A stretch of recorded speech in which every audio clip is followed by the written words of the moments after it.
Hello dear students, welcome to the lecture series on Verilog HTL. This is lecture number 19. Well, in the previous lecture we tried to discuss about the array instances and we try to justify the usage of array instances with the help of certain Verilog programs wherein we saw how the effective usage of array instances would drastically reduce the programming complexity, and we also saw how the array instances would reduce the or would enhance the reliability of a program. So that's how the array instances were used. Also, we saw the usage of array instances using Verilog primitives, that is Verilog logical gate primitives, and we have seen the implementation of a multiplexer, uh, 4-bit parallel adder, and then we saw other small programs also. Now, proceeding further, in today's lecture, we will be dealing with respect to gate delays. So, which means when we want to specify any specific amount of delay in any particular program, how we are going to specify that. Now, like we already know, the standard delay that what we usually specify in our Verilog simulation is hash followed by an amount of delay. Now, we need to ask a question to ourselves: is that the delay that is available in the Verilog, or are there any other particular delays that are available? Because normally what happens when we talk about any digital circuit, it involves digital signals, and no digital signal is a perfect signal or perfect square wave. Now in the simulation or in any diagrams, we show it as a perfect square wave, whereas the actual realistic signals won't be that straightforward. In fact, most of the signals will be having certain amount of delay involved in its rise time, in its fall time, in its high level, in its low level, and there are other certain aspects that any waveform would have when it comes to delay. So in this lecture, we will be basically dealing with what are the different types of gate delays that are available in the Verilog HTL, and based on the nature of gate delays, how we can specify the things. So we will be seeing all those things. So let us proceed further. Yeah. Now, like I was telling, typically any signal or any digital signal would have some amount of delays that are involved in its basic characteristics, and that we need to identify whenever we want to specify the delay in the program. So basically, the three types of delays can be seen in any form, any digital circuits. They are rise time, fall time, and turn off time. Or basically, we say rise delay, fall delay, and turn off delay. Now, let's try to figure out what exactly they mean and how we can specify them in our programming aspect. Now, when I say rise delay, it is nothing but the time taken for any input signal to move from low level to high level. Now, here when I say low level to high level, it means the time taken for a signal to grow from logic 0 to logic 1, or a low state to high state. Uh, or either I can say this way also, to move from X state to logic 1 state, or to move from Z state to logic 1 state. Even that can be said. Now what is that amount of delay? So you should be aware of that also, because normally the practical signals will be basically dependent on these delays, and we cannot be saying that there is no rise time or there is absolutely zero rise time. For every practical signal there will be a some kind of rise time. Now moving further, what do we mean by fall time or fall delay? It is exact opposite of that your rise delay. So basically when we say any gate output transits from any state to a logic 0, any state in the sense 1, x or z, logical 1, logical x, logical z, from that state if it falls down to 0, and the amount of time taken to reach that 0 level, we call it as a fall state. So that's what we define in the fall time. And there is one more typical delay that we encounter, it is turn off delay.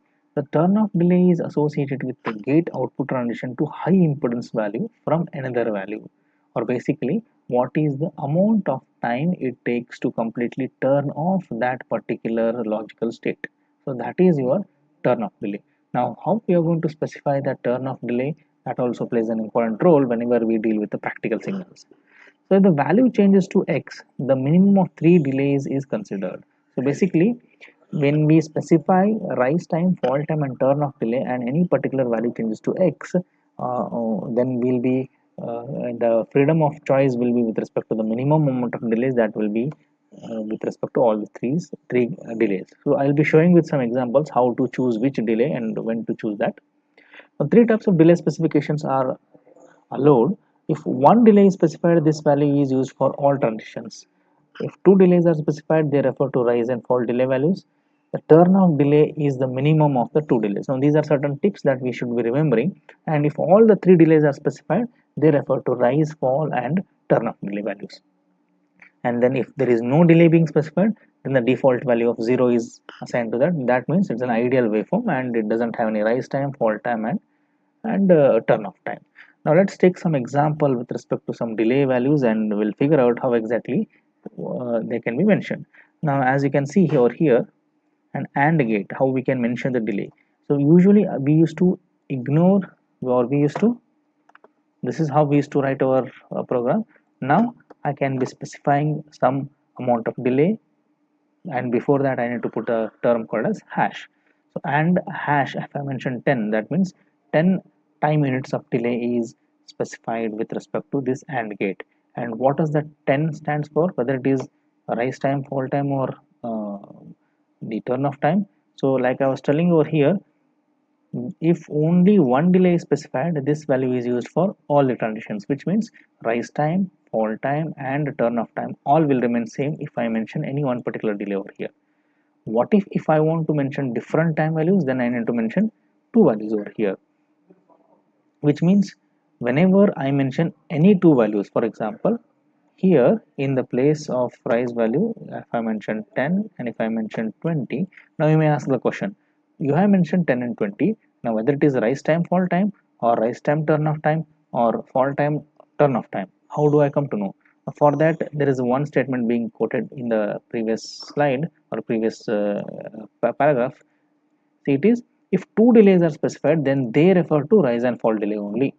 If only one is specified, it is equally distributed to all the delays. If two delays are specified, then that means to they are rise and fall.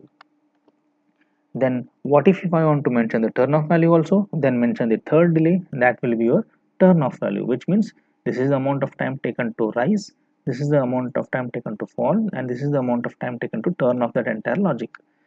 So this is how we can specify the amount of delays in any type of gates.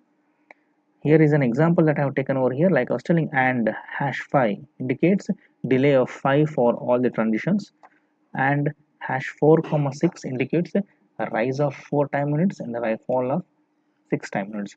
Specifically, or usually when I say time units, it will be in terms of seconds only. And buff if hash 3 4 5 indicates 3 amount of time for rise time, 4 amount of time for fall time, 5 amount of time for turn off time. So this is how I can specify the different delays when I quote any particular logical gates or any particular set of Verilog code. Moving further, now with respect to rise, fall, and typical delays, I have three more specifications that can be added, which are your minimum, typical, and maximum values, represented as min, tip, tip, and max. Now, Verilog provides an additional level of control. These are the additional level of controls for each type of delay which we mentioned above. Now, for each type of delay, that is rise, fall, or turn off, three other values can be quoted, that is minimum, typical, and maximum. Which means for rise time, there will be what is the minimum rise time, which is the typical rise time, which is the maximum rise time. For fall time also, I can quote what is the minimum fall time, what is the minimum typical time, sorry, what is the typical fall time, and what is the maximum fall time. Similarly, I can quote turn off time. What is the minimum turn off time? What will be the typical turn off time? And what will be the maximum turn off time? So I can quote three different additional controls for the delays that we discussed previously. So the minimum value is the minimum delay value that a designer expects the gate to have. So what basically these three control statements say, minimum in the sense it quotes what is the minimum value that as a designer I want to have or I want to specify for any particular gate. Similarly, the typical value is a typical delay, which means I can say it is the most common delay that any designer or any programmer would expect to have that in their design entity. So that is my typical value. And what is about the maximum value? The maximum value is the maximum delay value that a designer expects the gate to have. So this is how I can specify the additional controls with respect to my delays that we have discussed previously. Now, minimum, typical and maximum values are usually chosen at a runtime, whereas rise, fall and turn off delays are chosen when the moment when you write the program. In the sense, you also specify minimum, typical and maximum values during the time when you write the code, but that will be chosen into consideration when the program actually runs. Now, method of choosing a minimum, typical or maximum value may vary from different simulators or operating systems, but these will definitely provide an additional control to all the delays that we mentioned. Like for example, in the Verilog Excel simulator, the values are chosen by specifying options like plus max delays, plus typical TYP delays and plus min delays at runtime. And if no option is specified, then typical delay value is a default. So that's how I can make. If I don't specify these any additional controls, then typical delays will be default. And in the earlier section, what we saw over here, that we should be remembering, if no delay is specified, then all delays are having zero value. If only one delay is specified, then that is your if only one value is specified, then that itself is used for all the delay values. Like for example, if I specify hash 5 is applicable to rise time, fall time as well as turn off time. If I specify two delays, hash 5 comma hash 6, then that indicates it is for rise as well as fall. And if I mention deliberately three delays, then only the turn off delays comes in picture. So similarly here, if I don't mention any value, then usually the typical delay value will be the default value. Now this allows the designers the flexibility of building three delay values for each transitions into the design, and the designer can experiment with the delay values without modifying the design, because these delay values are independent of the design and any designer can be choosing any delays at any point of time without altering the design. So that's the beauty of specifying the delay, and one can easily adopt themselves by using the features of the delays. We'll try to figure out with a few more examples. Like here is one example where I have taken to specify different types of delays.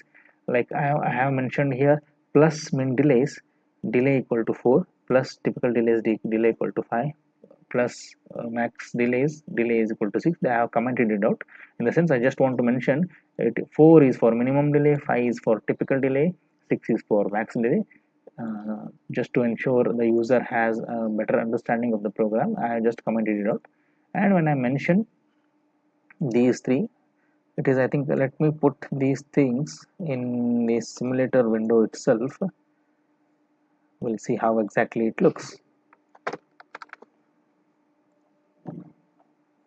So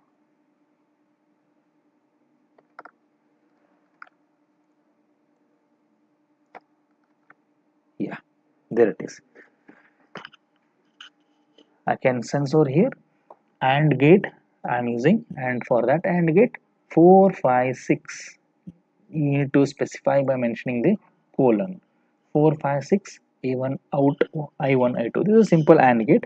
And when I mention 4 5 6, what exactly that mean? That only means that you are specifying rise time, fall time and turn off time for this AND gate. Now let's say I want to add an additional control to this particular AND gate, and I'll be mentioning something like this here, and hash 3 colon 4 colon 5 comma 5 colon 6 colon 7. Now what exactly they mean now? Now that indicates 3 is the rise time, 4 is the fall time, sorry, 3 is the rise time, and then 5 here is the fall time. The one which you are specifying over here is rise, comma, the one which you are specifying here is fall. And what is the next one? Again, the next is the rise time, that is 4, and this is fall time. And what about this? Again, this is rise time and fall time. Now, why do I specify three different rise time and fall time? So there lies the trick. The first rise time, the 3 and 5, they are the minimum rise time that I can specify. That's what I mentioned over here. So the next rise time and fall time, that is 4 and 6, they are your typical rise times. And the third one, 5 and 7, they are your maximum rise time. So which means I have made it very clear, even though if I want to mention the rise time and fall time, I have an additional control among these rise time and fall time. What is the minimum rise time, what is the typical rise time, and what is the maximum rise time that I can specify by using this methodology, or this kind of description. Now there is one more option, which means I have, now let's say I want to add one more set of control. Let's say I'll be specifying with 3 delays. So what exactly now I have specified? 2 colon 3 colon 4 comma 3 colon 4 colon 5 comma 4 colon 5 colon 6. Now what exactly they mean? Now here comes the exact picture. The first is again a rise time. This is fall time, like we discussed in the previous 2 delays. The third one is turn off time. And again, rise time, fall time, turn off time, they are the minimum rise time, minimum uh, typical rise time, and sorry, minimum rise time, minimum fall time, and minimum turn off time. What about the second term? The second term is nothing but your the typical rise time, typical fall time, and typical turn off time. And similarly, we have maximum rise time, maximum fall time, and maximum maximum typical time, and maximum turn off time. Sorry, I forgot to mention over here. So this means this is the maximum rise time, maximum fall time, and maximum turn off time. So three controls can be specified in all the way, and I can mix all these controls in specifying the delays. So please ensure you remember all these things whenever we write any Verilog program, because that is how we can specify the delay entities. Now, like I was telling, how do I invoke these delays? Different simulators will be having different ways to invoke these things. Now, in respect to Verilog Excel simulator, I can invoke by simply mentioning Verilog test.b plus max delays, and this will invoke the simulation with maximum delays. In the sense, though you have mentioned the 3 delays over here, which is that the Verilog simulator is going to consider. The Verilog simulator is going to consider which is that you are going to invoke during the runtime. So that's why I was mentioning these typical min and maximum delays. The additional controls are usually taken care during the runtime. And how do I ensure they are taken care during the runtime? By using this particular command, verilog test.b plus max delays, in the sense which means max delays. So here is the max delays. So among these three, which is your max delay? The max delay is your the third one. So which means the rise time of 4, fall time of 5, and a turn off time of 6 will be considered the moment you invoke the Verilog program with plus max delays. What if I invoke the same program with plus min delays? Min delays will be, let's come over here. Min delay is nothing but the first one, 2 rise, 3 will be fall, and 4 will be your turn off time. So this is how you are going to specify when you say minimum, as I have mentioned over here, the minimum delays with respect to this. So not to get confused with respect to this, I'll just re-explain once again. The delays what we usually mention, if I mention just 3 values, it means it is rise, fall, and turn off, like that too when I mention it in the form of comma. Look here, if I mention them in the form of comma separated value, that is your rise, fall, and turn off. If I mention them in the form of colon separated over here, see here, colon separated, and here is the comma. So which means this one is an entity with respect to your entire rise, this one is the entity with respect to your fall, and this one is the entity with respect to your turn off, because they are comma separated. And inside the comma separate format, I have 3 more descriptions: 2 colon 3 colon 4. So that means 2 indicates within this rise time, 2 is the minimum rise, 3 is the typical rise, 4 is the maximum rise. Again, within this 3, 4, 5, this belongs to, as this was rise, this will be fall. So within this fall time, 3 belongs to minimum fall time, 4 belongs to typical fall time, and 5 belongs to maximum fall time. Similarly, this was your turn of time. So within the turn of time, 4 belongs to minimum turn of time, 5 belongs to typical turn of time, and 6 belongs to maximum turn of time. So this is how I can specifically mention the nature of, or the quantity of delay while writing the Verilog program. Now moving ahead with a few more set of examples. Now you can see here with one example with respect to two delays, like when you mention and hash 3 colon 4 colon 5 and 5 colon 6 colon 7, out of these things, the first one and the second one, they are comma separated, which means this is rise, this is fall. And what about turn off?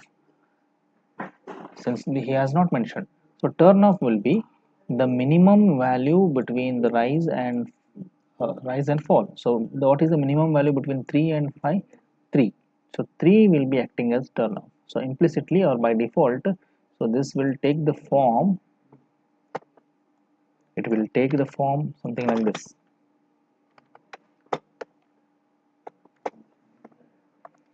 What is the minimum value between 3 and 5? So it is 3.